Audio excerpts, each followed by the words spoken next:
Video like जरूर कर लीजिए और ऐसे वीडियो लगातार फ्री में पाने के लिए चैनल को तुरंत सब्सक्राइब कर लीजिए और बेल आइकन को जरूर टैप कर लीजिए ताकि आगे भी सारे वीडियो आपको मिलते रहे। यूट्यूब में फॉलो करते हैं तो प्लीज ये वाला फ्री टेलीग्राम चैनल जरूर ज्वाइन कर लीजिएगा। सारे नोटिफिकेशन सारे अपडेट यहीं पे आते हैं, ध्यान रखिएगा। नमस्कार दोस्तों, स्वागत है ऑनलाइन एग्जाम प्रिपरेशन पर which is the part of study for civil services. दोस्तों, आर्ट एंड कल्चर के पार्ट में आज हम नेक्स्ट टॉपिक देखने वाले हैं। लास्ट वीडियो में लोक नाट्य से संबंधित तथ्य देखे थे। आज देखेंगे कुछ मंदिरों के बारे में। इसके अलावा कुछ और महत्वपूर्ण टॉपिक जैसे कि कुछ महोत्सव होते हैं, कुछ स्थापत्य से संबंधित शब्दावलियां हैं, इनको हम देखेंगे। तो चलिए स्टार्ट करते हैं। इंपॉर्टेंट वीडियो रहेगा, पूरा वीडियो शुरुआत से अंत तक देखें। इसके अलावा इसके पहले जो टॉपिक हो चुके हैं, अगर आप वो देखना चाहते हैं तो प्लेलिस्ट बना दी गई है। आप ऑनलाइन एग्जाम प्रिपरेशन के प्लेलिस्ट वाले सेक्शन में जाएंगे तो वहां पर आपको आर्ट एंड कल्चर के नाम से प्लेलिस्ट मिल जाएगी।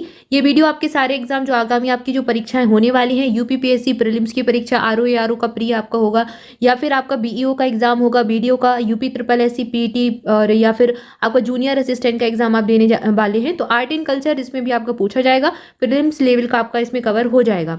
ठीक है, तो आप ये पूरा वीडियो अच्छे से देख सकते हैं। इसके अलावा आप प्रीवियस जो टॉपिक हो चुके हैं उनको भी आप कवर कर सकते हैं प्लेलिस्ट के माध्यम से। तो चलिए हम आप देखेंगे मदुरई मीनाक्षी मंदिर से संबंधित तथ्यों को।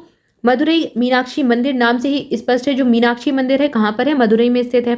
ठीक है, और यह मंदिर जो है प्रश्न पूछा जाता है किस नदी के किनारे है, तो यह बैगई नदी के दक्षिणी तट पर स्थित मंदिर है। तमिलनाडु के मदुरई शहर में इसकी अवस्थिति हो जाएगी और यह ऐतिहासिक हिंदू मंदिर है। ठीक है, तो आपसे दो प्रकार से प्रश्न इससे पूछा गया है अभी तक। मीनाक्षी मंदिर कहाँ पर है, तमिलनाडु में है। मीनाक्षी मंदिर किस नदी के किनारे है, तो बैगई नदी के दक्षिणी तट पर स्थित है। ठीक है, ये दो चीजें याद रखिए। यह मंदिर जो है देवी मीनाक्षी, मीनाक्षी जो है क्या है, पार्वती का एक रूप कहलाता है। पार्वती के रूप को या फिर कह ले पार्वती का एक अन्य नाम मीनाक्षी होता है और भगवान शिव के एक रूप सुंदरेश्वर को समर्पित है। तो पार्वती के एक रूप मीनाक्षी और भगवान शिव के एक रूप सुंदरेश्वर को यह मंदिर समर्पित है।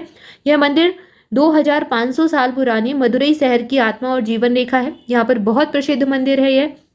इसके अलावा मदुरई शहर का निर्माण छठवीं शताब्दी ईसा पूर्व में पांड्य राजा कुलशेखर के द्वारा कराया गया था। तो एक महत्वपूर्ण तथ्य आपको यहाँ से मिलता है। स्थापत्य का स्वर्णकाल नायक राजाओं के समय आया था और मीनाक्षी मंदिर का निर्माण नायक राजाओं के समय ही हुआ था।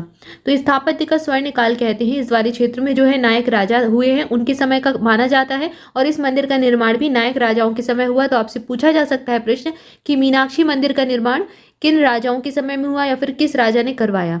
जैसे कि आपसे खजुराहो से बहुत पूछा जाता है। खजुराहो के जो प्रसिद्ध मंदिर है जो कि मध्य प्रदेश में स्थित है, तो इनका निर्माण किन राजाओं ने करवाया था, इनका निर्माण किसके द्वारा करवाया गया था। तो जो खजुराहो के मंदिर है चंदेल राजाओं ने निर्माण करवाया था। तो इसी प्रकार से इस प्रकार से प्रश्न पूछ सकते हैं मीनाक्षी मंदिर के बारे में। तो ये सारी चीजें ध्यान रखिए।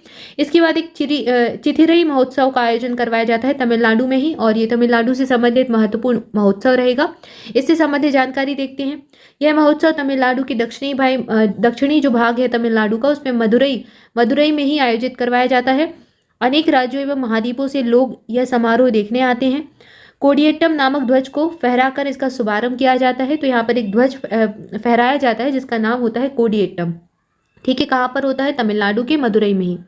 आमतौर पर इसका आयोजन जो है तमिल पांचांग के रीति रिवाजों से अप्रैल माह जो माह होता है, अप्रैल मई का माह, इसके अंदर 12 दिनों के लिए करवाया जाता है। तो ये जो महोत्सव है कितने दिन चलता है, 12 दिन चलता है।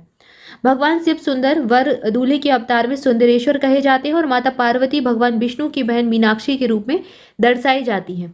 यह शिव पार्वती विवाह समारोह का आयोजन है जो प्रत्येक वर्ष उत्साह से आयोजित करवाया जाता है। पिछले वर्ष से अब तक कोरोना महामारी के चलते बड़े पैमाने पर वैश्विक आयोजन तो प्रतिबंधित है, लेकिन स्थानीय लोग बड़े उत्साह से इसको मनाते हैं। तो ये कहाँ का है, तमिलनाडु का ही ये महोत्सव हो जाएगा। ठीक है, इसके अलावा स्थापत्य से संबंधित कुछ शब्दावलियां हैं, इनको देखते हैं। तो बिहार क्या होता है, सबसे पहले बिहार की बात करते हैं। बिहार एक प्रकार के आवास गृह होते हैं। ठीक है, चैत्य और बिहार से प्रश्न पूछा जाता है। यूपीएससी में भी सवाल बना है और यूपीपीएससी प्रीलिम्स में भी पूछा गया है। तो बिहार जो है, बिहार से संबंध है आवास गृह से। जो बौद्ध भिक्षु हुए हैं उनके आवास गृह जो है उनको बिहार कहा जाता है। इसका निर्माण प्राकृतिक रूप से या फिर पहाड़ों को काट कर किया जाता है। सामान्य आकार से बड़े बिहार को महाविहार कहते हैं, जैसे कि गुप्त काल में निर्मित नालंदा महाविहार। ठीक है, तो नालंदा महाविहार का निर्माण हुआ था गुप्त काल में।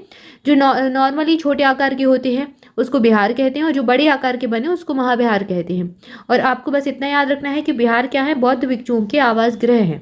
इसके अलावा जो चैत्य है, चैत्य क्या है, मंदिर है। चैत्य को मंदिर कहते हैं और बौद्ध और जैन गुहा मंदिरों को चैत्य कहा जाता है। ठीक है, तो दोनों शब्दावलियां बहुत इंपॉर्टेंट है, याद रखिए। इसके अलावा स्तूप क्या होते हैं? गोल आधार पर बने ठोस गुंबदाकार स्वरूप को स्तूप कहा जाता है। इसके ऊपर आध्यात्मिक संप्रभुता का प्रतीक छाता और दंड होता है। तो जो गोल आकार का बना होता है, ऐसे इस प्रकार की आकृति को स्तूप कहते हैं। अगर आपने सांची का स्तूप देखा हो तो इस प्रकार से बना हुआ है, ठीक है। तो स्तूप गोल आकार के बने गुंबदाकार स्वरूप को कहते हैं। इसके अलावा पैगोडा, पैगोडा क्या कहलाते हैं? बौद्ध स्तूप और परतदार आकृतियों से बने स्तंभ के स्थापत्य के लिए यूरोपीय लोगों ने पैगोडा शब्द का इस्तेमाल किया है। तो ये शब्द जो है यूरोपीय लोगों ने इस्तेमाल किया और ये एक प्रकार से स्तूप का ही है। स्तूप को ही इन्होंने पैगोडा कह दिया। जो परतदार आकृतियां बनी होती हैं स्तंभ के आकार की, उसको ही पैगोडा कहते हैं। इसके अलावा गौथिक शैली, गौथिक शैली क्या होती है? यह मध्यकालीन जो मध्ययुगीन यूरोप की वास्तुशैली है। इसका जन्म फ्रांस से हुआ है। यूरोप के बहुतायत चर्च इसी शैली में बने हुए हैं और भारत में भी इस प्रकार के चर्च का निर्माण किया गया है और चर्च के निर्माण की सबसे प्रचलित स्थापत्य शैली रही है भारत में। तो गौथिक शैली जो भारत में चर्च बने हुए हैं इसी शैली में बने हुए हैं, फ्रांस से इसका जन्म हुआ है। ये चीज़ याद रखें। इसके बाद इंडो सार्वसैनिक शैली क्या होती है? यह भारत में अंग्रेजों के शासनकाल में वास्तुकला में विकसित हुई थी और इसमें भारतीय वास्तुकारों ने प्राचीन और मध्यकालीन वास्तुकारों से स्थापत्य की विशेषताओं को ग्रहण किया। तो ये जो है अंग्रेजों के समय में आई इंडो सार्वसैनिक शैली, वास्तुकला से संबंधित है। इस चीज़ को याद रखें। क्लियर है? तो यहाँ पर हमने कुछ महत्वपूर्ण शब्दावलियों को देखा, जैसे कि चैत्र विहार स्तूप, इनसे तो प्रश्न एग्जाम में पूछा ही गया है, याद रखें। इसके अलावा चिरेथई महोत्सव तमिलनाडु मदुरई में मनाया जाता है। मदुरई का मीनाक्षी मंदिर बहुत प्रसिद्ध है, बैगई नदी के तट पर स्थित है। ये सारी चीज़ें याद रखें।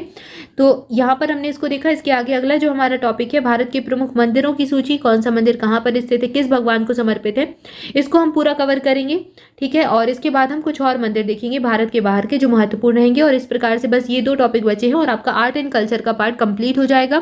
पूरा हमने इसको पढ़ लिया है। तो सारे आप प्लेलिस्ट से एक बार रिवीजन भी कर लें, ठीक है। और आपका एग्जाम तो मई में होगा ही। अगर आप प्रीलिम्स की परीक्षा देने वाले हैं, यूपीपीएससी प्रीलिम्स की परीक्षा आप दे रहे हैं, तो मई में एग्जाम कंफर्म है आपका। 2-3 दिन में नोटिफिकेशन भी जारी कर दिया जाएगा। तो लग जाइए तैयारी में। 60 से 65 दिन बचे हुए हैं। और स्टडी फॉर सिविल सर्विसेज का अगर पेड ग्रुप ज्वाइन करना चाहते हैं तो वो भी कर सकते हैं।